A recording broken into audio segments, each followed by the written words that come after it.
పండగ సీజన్ మొదలవ్వటమే ఆలస్యం. ప్రచారాలతో వస్త్ర దుకాణాలు, ఆఫర్లతో ఎలక్ట్రిక్ సామాన్లు, కూపన్లకు సంబంధించి పార్టీ పాస్ల వివరాలు ఇలా సెల్ ఫోన్లకు వరుస పెట్టి వస్తుంటాయి.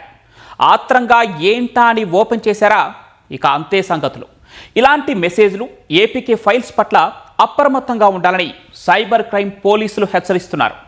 లింకులు క్లిక్ చేసే ముందు ఆలోచించాలని, ఎలాంటి అనుమానం ఉన్నా సంప్రదించాలని చెబుతున్న Hyderabad cyber crime DCP Aravind బాబుతో ఈటీవీ ప్రత్యేక ముఖాముఖి.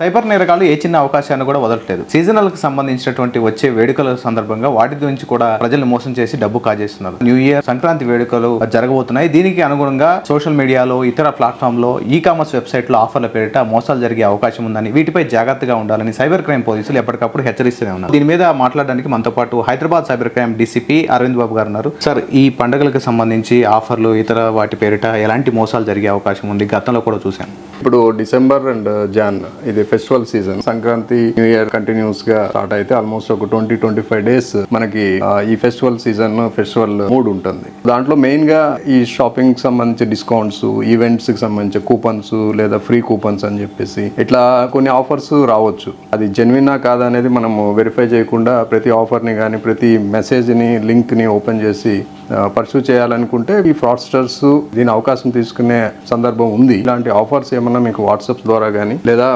SMS ద్వారా కానీ వచ్చినప్పుడు, ఎనీ సోషల్ మీడియాలో ఇటువంటి ఆఫర్స్కి సంబంధించిన అడ్వర్టైజ్మెంట్స్ చూసినప్పుడు ఒకసారి ఆలోచించి అది కరెక్టా కాదా కొంచెం వెరిఫై చేసుకున్న తర్వాత వెళ్ళండి. కొన్ని ఏపీకే ఫైల్స్ వాట్సాప్ ద్వారా వస్తున్నాయి. డిమార్ట్ న్యూ ఇయర్గా ఆఫర్లు ఇస్తుందని, సంక్రాంతికి ఆఫర్లు ఇస్తుందని, ఇలాంటి ఏపీకే ఫైల్స్ వస్తున్నాయి. ఇటువంటి వాటి పట్ల ప్రజలకి మీరేం చెప్తారు? ఏపీకే ఫైల్ అనేది ఆండ్రాయిడ్ ఫోన్స్లోనే మనము ట్రాన్స్ఫర్ చేయడానికి అవుతుంది. దట్టు మ్యాక్సిమం వాట్సాప్ ద్వారా వస్తుంది. ఏపీకే ఫైల్ అనేది ఫస్ట్ మన ఫోన్లో వచ్చింది అంటే దాన్ని ఫస్ట్ ఐడెంటిఫై చేయాలి. ఎలా ఐడెంటిఫై చేస్తామంటే అది మన వర్డ్ డాక్యుమెంట్ లాగే ఉంటుంది, బట్ కింద ఏపీకే అని రాసి ఉంటుంది. సో అలాంటి ఫైల్ ఏదైనా వచ్చినా కానీ ఓపెన్ చేయవద్దు. ఆ మెసేజ్ని డిలీట్ చేయండి. ఒకవేళ అది గ్రూప్లో వచ్చి ఉంటే గ్రూప్ నుండి ఎగ్జిట్ అయిపోండి. ఎందుకంటే ఆ గ్రూప్లో చాలా మంది ఫోన్స్ ఆల్రెడీ హ్యాక్ అయి ఉంటాయి. చాలా మంది తెలుసో తెలియకో ఆ ఏపీకే ఫైల్ని ఓపెన్ చేసి ఉంటారు. వాళ్ళ ఫోన్స్ కాంప్రమైజ్ అయి ఉంటాయి. ఏ ఫైల్ అయినా ఒకటి వచ్చినప్పుడు అది ఏంటి, అది వర్డ్ డాక్యుమెంటా, ఎక్సెల్ డాక్యుమెంటా, లేకపోతే ఏపీకే ఫైలా ఐడెంటిఫై చేసిన తర్వాత దాన్ని ఓపెన్ చేయాలి. ఏపీకే ఫైల్ మీ ఫోన్లో వస్తే ఖచ్చితంగా దాన్ని ఓపెన్ చేయాలి. అమెజాన్ పేరుతోటి ఒక కూపన్ వస్తుంది, కింద ఒక లింక్ ఉంది, లింక్ క్లిక్ చేసి మీరు త్రూ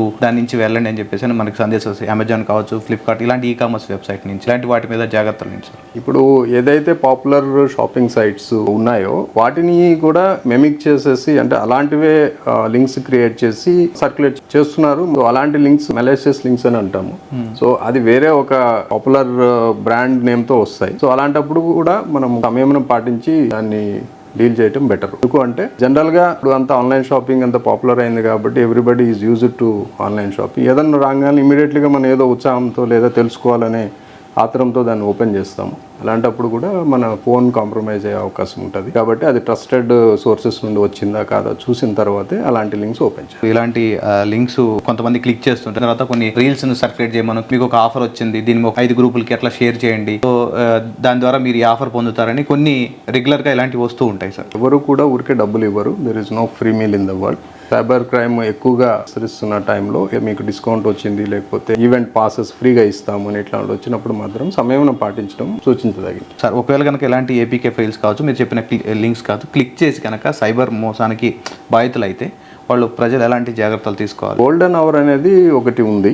గోల్డెన్ అవర్ అంటే ఏదన్నా మనము ఫ్రాడ్ అయింది, మనము మోసపోయినామని తెలుసుకున్న వెంటనే ఇమీడియట్లీగా పోలీస్ని సంప్రదించడం కానీ, 1930 కాల్ సెంటర్ ఉంది, లేదా NCRP పోర్టల్ దాంట్లో కానీ కంప్లైంట్ రైజ్ చేస్తే ఇమీడియట్లీగా మనం పోగొట్టిన డబ్బులు ట్రాక్ అయ్యి ఎక్కడ అయితే హోల్డ్ అయ్యి ఉంటే దాన్ని ఇమీడియట్గా ఫ్రీజ్ అవుతుంది. సిస్టమ్ ద్వారా మనకి అది జరుగుతుంది. బాధితులకి ఇమీడియట్గా వాళ్ళ డబ్బు కొంతవరకన్నా సేవ్ అవుతుంది. సో ఈ గోల్డెన్ అవర్ అనేది అందరూ కూడా పాటించాలని సూచిస్తున్నాము. అట్లాంటి చాలా జరిగిన ఇన్సిడెంట్స్ ఇమీడియట్లీగా మనకి రిపోర్ట్ చేయటము, వాళ్ళ అమౌంట్ బ్లాక్ చేయటము, తర్వాత వాళ్ళ అమౌంట్ వెనక్కి రిఫండ్ ఇప్పించటము జరిగాయి.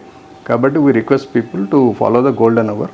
ఎవరన్నా మిమ్మల్ని మోసం చేయాలి అని చెప్పేసి ఫోన్ ద్వారా కానీ, మెయిల్ ద్వారా కానీ ఏదన్నా ప్రయత్నం చేసిన దాన్ని కూడా మీరు రిపోర్ట్ చేయొచ్చు. అంటే మొదట ఇది మోసం అని ఎక్కడ అనుమానం ఉంచాలి సార్? ఈ మోసాలు బేసిక్గా OTP అనేది అది ఎవరు అడగరు.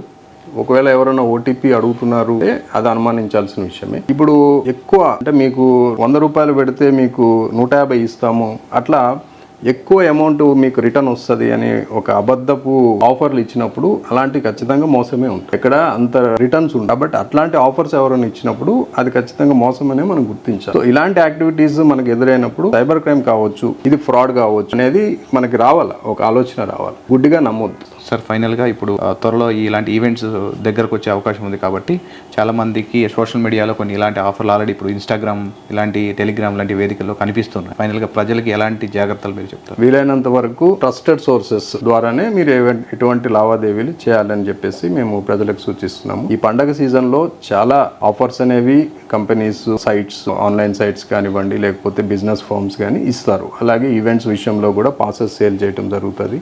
గిఫ్ట్ హ్యాంపర్స్ అని చెప్పేసి, ఫ్రీ గిఫ్ట్స్ అని చెప్పేసి, గ్రీటింగ్స్ అని చెప్పి కూడా ఎపికే ఫైల్స్ లేదంటే మెలేషియస్ లింక్స్ కూడా సర్క్యులేట్ కావచ్చు. సో ఇట్లాంటి వాటి విషయంలో అందరూ అప్రమత్తంగా ఉండాలి. ఫ్రాడ్స్టర్స్కి ఎటువంటి అవకాశం ఇవ్వద్దు. అందరూ కూడా ఇటువంటి సైబర్ క్రైమ్ పట్ల అవేర్నెస్ కలిగి ఉండాలని మేము సూచిస్తున్నాం. మేము సురక్షిత హైదరాబాద్, జాగ్రత్త హైదరాబాద్ అనే కాన్సెప్ట్ని ప్రజలకు ముందుకు తీసుకెళ్తున్నాము. ఈ సైబర్ క్రైమ్ పట్ల అప్రమత్తంగా ఉండాలి. పోలీసు వారి సూచనలు పాటించండి.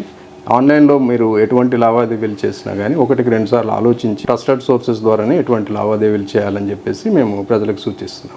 రానున్న పండుగల వేళ ఏపీకే ఫైల్స్ లింక్స్ సంబంధించి వాటన్నిటిని కూడా నమ్మొద్దు, ఎటువంటి క్లిక్ చేయొద్దని చెప్తున్నారు. ఒకవేళ కనుక బాధితులు అయితే కనుక 1930 కానీ national cyber crime reporting portal కానీ రిపోర్ట్ చేయాలి, లేదా స్థానిక పోలీసులకి ఫిర్యాదు చేస్తే దాని మీద కేసు నమోదు చేసి దర్యాప్తు చేస్తారు. ముఖ్యంగా గోల్డెన్ అవర్లో ఫిర్యాదు చేయడం ద్వారా పోయిన డబ్బు వెంటనే ఫ్రీజ్ అయ్యే అవకాశం ఉంటుంది, తిరిగి వాళ్ళకి వచ్చే అవకాశం ఉంటుందని డీసీపీ అరవింద్ బాబు గారు చెప్తున్నారు.